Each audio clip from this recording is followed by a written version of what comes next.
Good morning, good evening, good day, everyone. This is Luda Kopikina with GAI Insights. Welcome to Daily AI News, where we rate the news essential, important, and optional to save you lots of time. Today we have John, Paul, Adam, and Ankaj to rate the articles, and it is the last day before we take a whole week off on vacation. So why don't we start with the first article? Ankash, please. Sure, thanks, Luda. So the first one that we have for today comes from Ethan Malik, and it's titled "What Just Happened." But basically, he talks about this transformative month, which has rewritten the capabilities of AI. Yeah, he has a great mind to be able to step back and see what's happening, some trends, and he summarizes them in this article with some really cool examples. What did you think about this, John? Well, I have to give it important, if for nothing but that first poem where he says, create a poem about cheese in the ABABCC with each line starting with a cheese pun. And I'm a total sucker for puns. You know, Gouda one, you're a treasure rare. Believe me, your flavor is so fine and sweet. I mean, come on. Anyway, it's magnificent.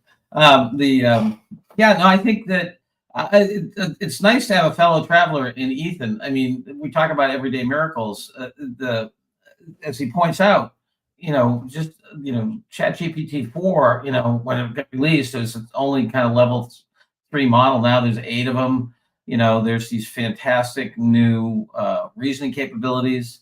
Where it talks about how the model found an error in a social science in a review of the use of a particular kind of plastic and utensils. It's just, so you have the acceleration of knowledge, about to some of the new visual models that are happening out there. He's got a thing in here about what he ran, small models that he ran, the ability for it to be a co-intelligence for researchers and mathematicians, and then has great references under each. So I gave it an important, nicely written, as usual. And, I think just with all of us who are paying attention, just amazing, stuff that's happening especially the past 3-4 months, but important. Yeah, he's actually talking about the last month and saying that last month, with the slew of announcements that happened, essentially changed the landscape of AI. So important. What do you think, Adam, Paul? Yeah, I could support important. I felt the same. I think it really highlights the importance of having some way to prioritize what news to keep up with.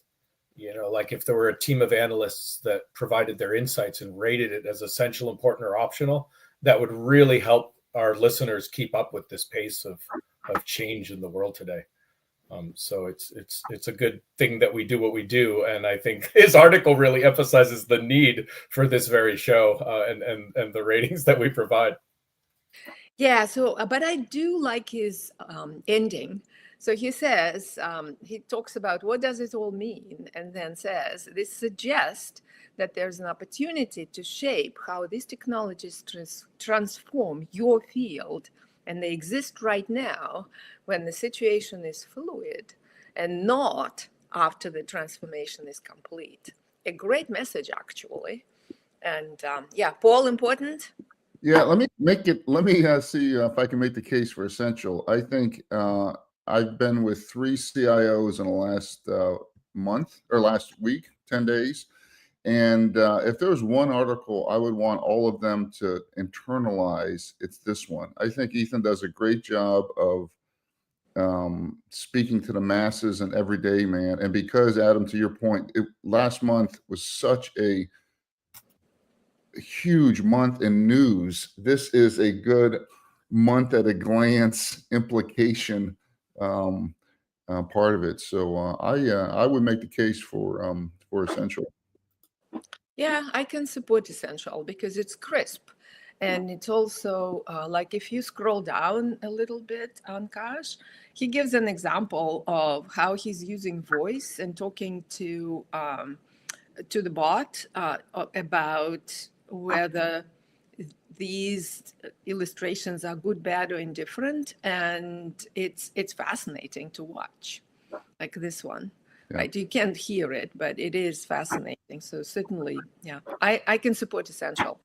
Well, Yeah. Go ahead, Jim. I was just going to say, it's for those of us who've been paying attention to, AI voice, the way that you can interact now, interrupt the robot, understands context, give it very short cues, and it fills in the meaning. It's just amazing. Yeah. Okay. Let's do Essential. Let's move on. This is a great article from Ethan. Yeah, and good comments, Luda, from Vivek and Ashish. Yeah, I agree. It's also reflective. Thank you. Okay. Okay, the next one that we have comes from Liberty Mutual, and it talks about how they have plugged Gen AI into everyday work. Yes. Adam, this is a sort of a use case. What do you think? Sort of. I love it. Oh, I'll jump in.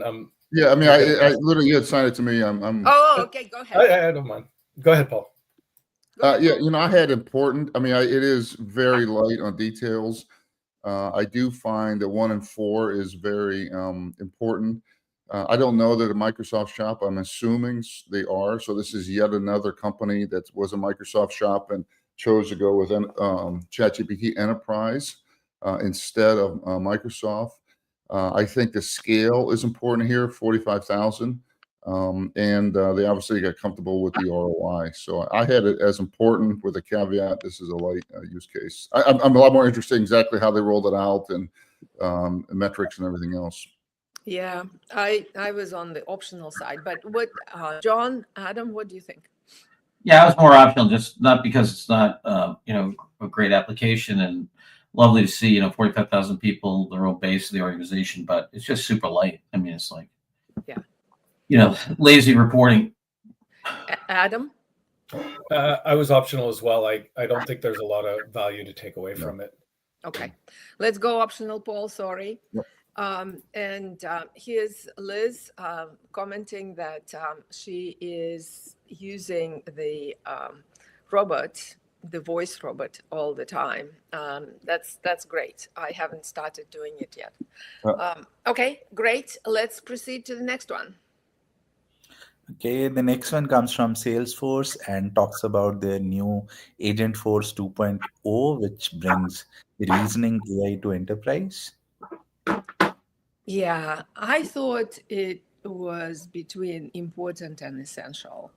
What Salesforce did is put together a platform that allows agents to be integrated into the fiber of work.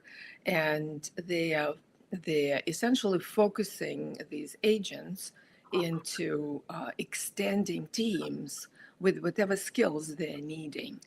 So in any team, there are skills that are lacking and the teams are struggling to fill it. These agents can actually do the work for those needed folks, right? So it's a fascinating platform. The jury is out how it will perform, but it certainly can accelerate adoption. So Yeah, what do you think, guys? Mm-hmm. Well, first of all, it's nice to actually have a marketing company name some of these things so that it's Agentforce instead of QP XR-1. I mean, the agent, whoever's doing the naming over at OpenAI should get shot. Anyway, but I was going to give it an optional. I could be convinced about. I'm sorry, I was going to give it an important. I think that one of the beautiful little snippets in here from our friend Benioff is that he said, look, the first wave, this is the third wave of AI. First wave of AI was about prediction. The second one was about co-pilot. Third one's about agent. And I think that's kind of a nice way to think about it. And the other thing is Salesforce has got such great adoption that, I think agents going to work better when they're working on the base of a platform. And a lot of a lot of things for some of their software, like booking a sale, finding a customer, all that other stuff, I think will be very susceptible to agentic activity. Yeah, so we're hearing a lot of skepticism of whether agents would work. And so what I like about it is kind of they're trying to integrate it into the fiber of processes. Paul, what do you think? What's with the skepticism? What do you think? Well, I think part of my skepticism is that it is such a broad range of agents. I mean, I think if agents are a subroutine within a trusted enterprise application, which is what Salesforce is offering here.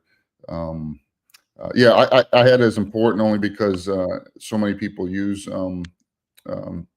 Salesforce. And I know 3 companies we're working with who all use Salesforce are really wrestling with the thing called, do we buy more Salesforce licenses for the AI capability? Do we do with Copilot, or we do with Enterprise? So this needs to be on the AI radar screen as a capability that's coming from one of their trusted enterprise vendors. Yeah, but see what they did, it's not a light platform. Technically, it's quite thought through platform. And they started with the first, so it's Agentforce 2.0, right? So they started with the first one and experimented with it.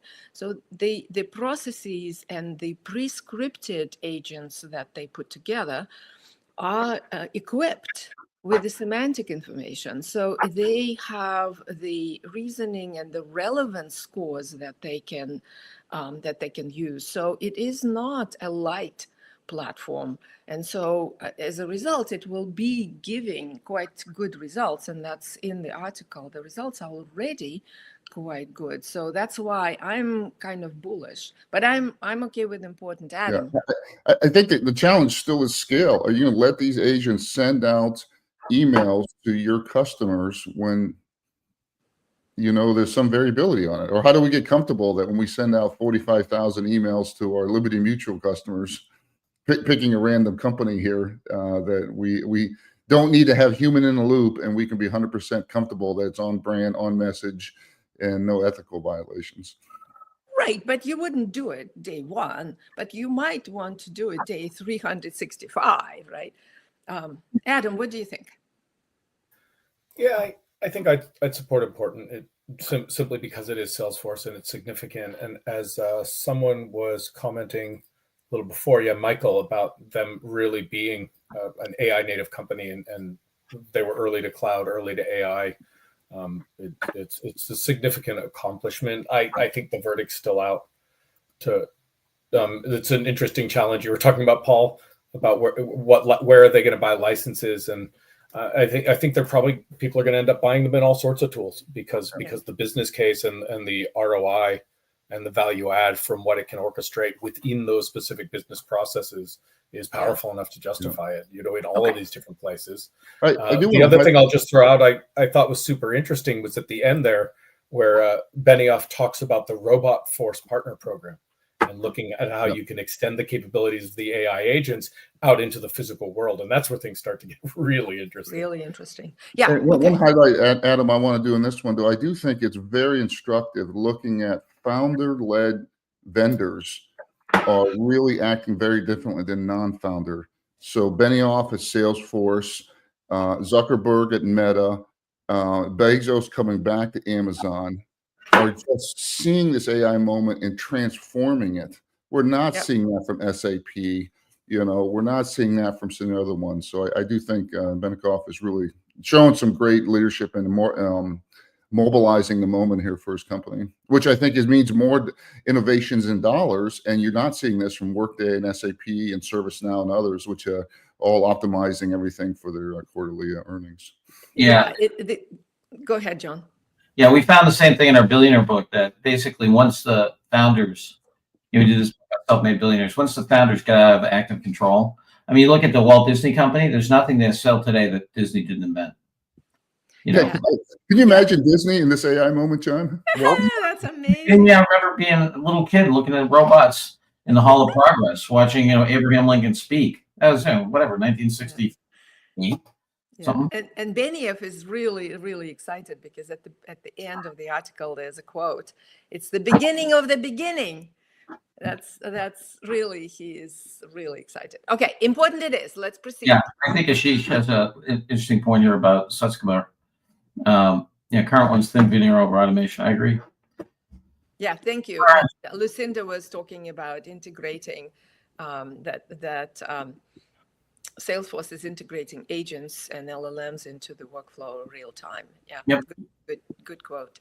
Good observation. Okay, let's go forward, please, Ankash.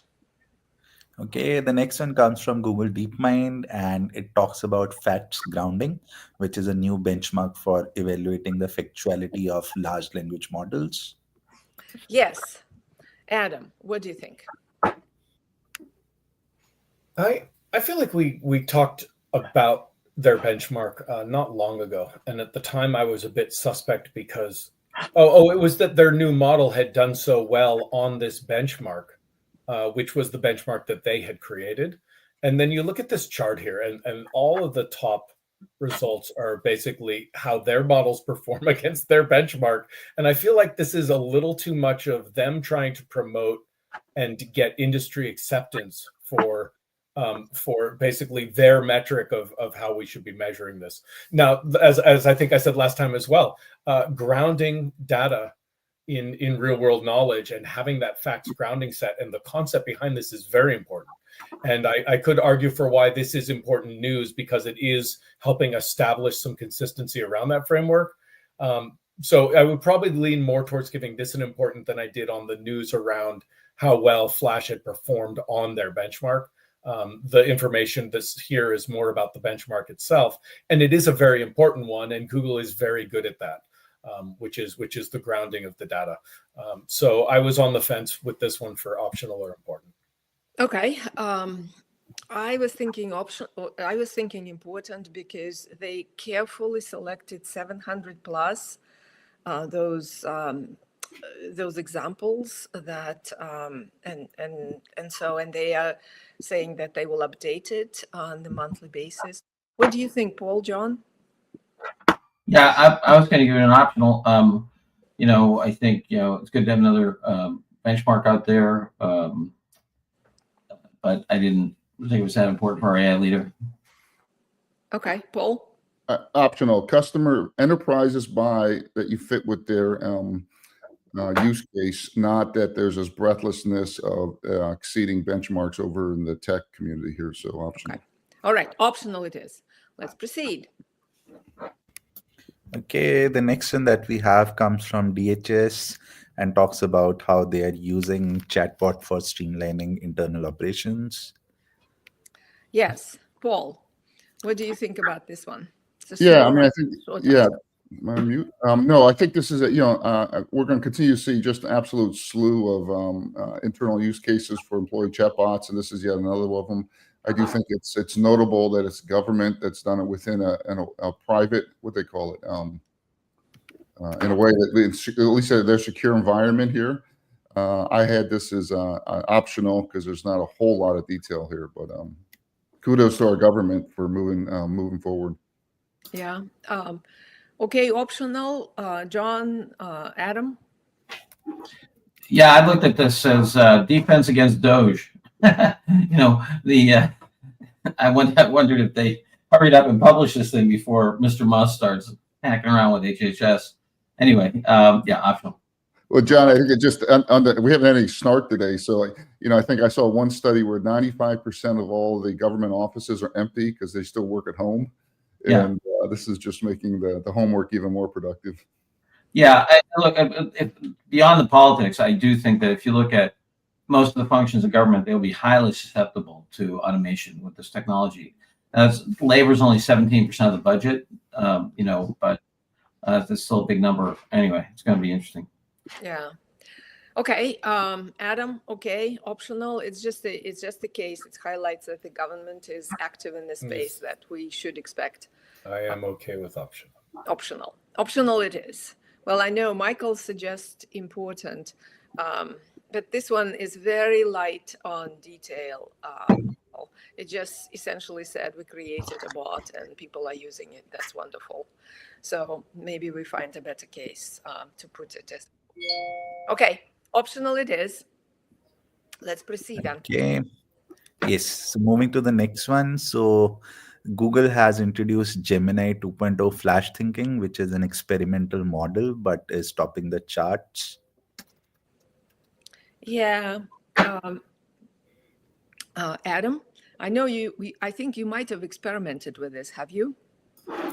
A little bit, yeah. Actually, saw someone today on X commenting about using the AI Studio from Google, that they don't actually chat directly with Gemini so much anymore.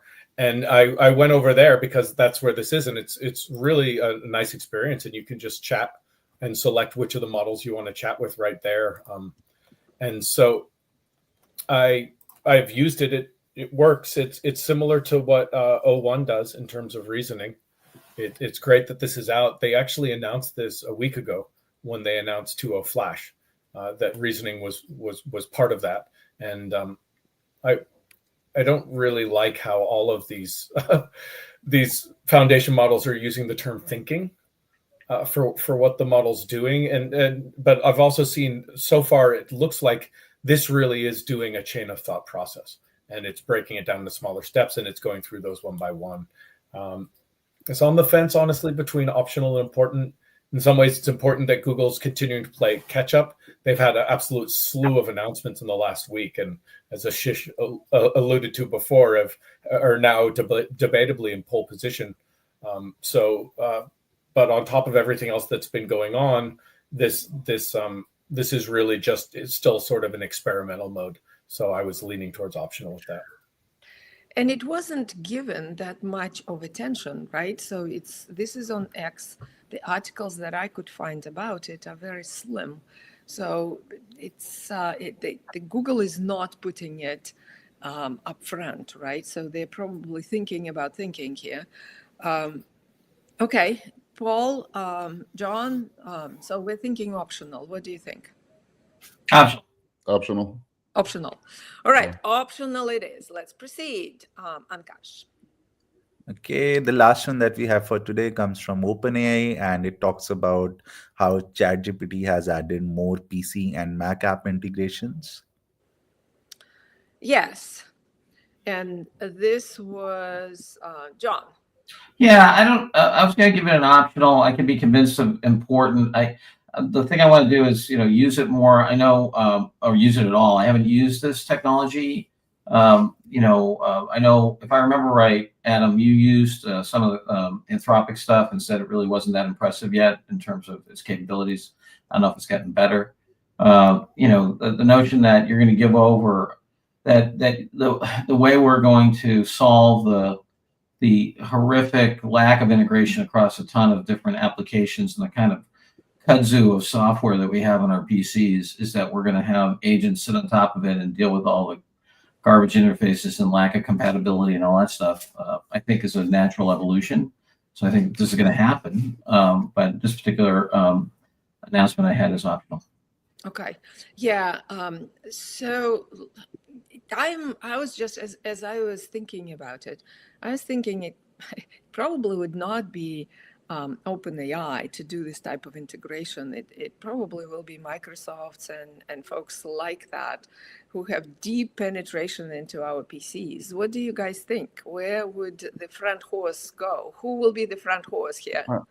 Luda, I think it's all about the interface, and I think it's so clear that OpenAI is absolutely kicking ass versus Microsoft. I mean, we have multiple companies that prefer to use the chat interface from ChatGPT versus that. We've seen OpenAI come out with voice activated mode. We've seen it come out with the 1-800 call chat, and this notion that I think the interface matters a lot in terms of adoption for 45,000 employees is a really important factor for AI leaders. So I think that AI interface is still up for grabs, but I'm quite impressed with what OpenAI is doing. Yeah, so Ashish is commenting that he was disappointed with this announcements and it was very slim.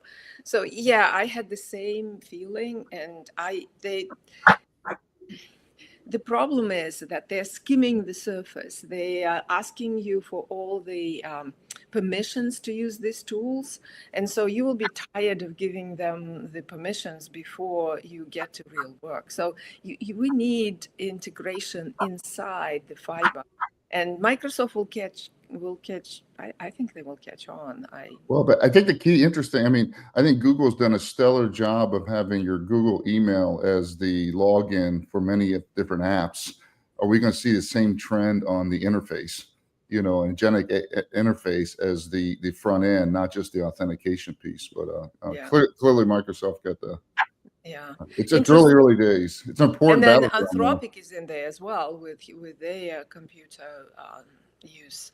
So it would be interesting. This is a battlefield at the moment. Okay, so optional it is. Let's proceed to the score. Yeah, Luda, just on this with that optional, I just want to make sure everyone's aware. In about 5 hours here, OpenAI is going to announce day 12 of their 12 days of Shipmas. And if day 11 was underwhelming, you would expect that day 12 is going to be a big one.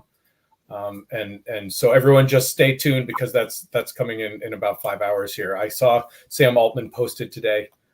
He said, ho, ho, ho, see you tomorrow. And then he responded to himself and said, fine, one clue, should have said, oh, oh, oh. And a lot of people are saying that it's going to be the successor to the 01 model, which allegedly they're calling 03. So that's a little of the alpha. We'll have to stay tuned to see what happens. Okay. All right. So we have, thanks, Adam. I was hoping that all 12 days will be oh, ho, ho, but not so. Summer bah humbug, it seems. Yeah. So, okay, we have essential, important, one essential, one important, and the rest are optional. Thank you all, Ashish, Kevin, Michael, Lucinda, Liz, everybody for commenting. Happy holidays. We're off for a week. And thank you so very much for joining us. We'll see you on the 30th. Bye. Bye-bye now.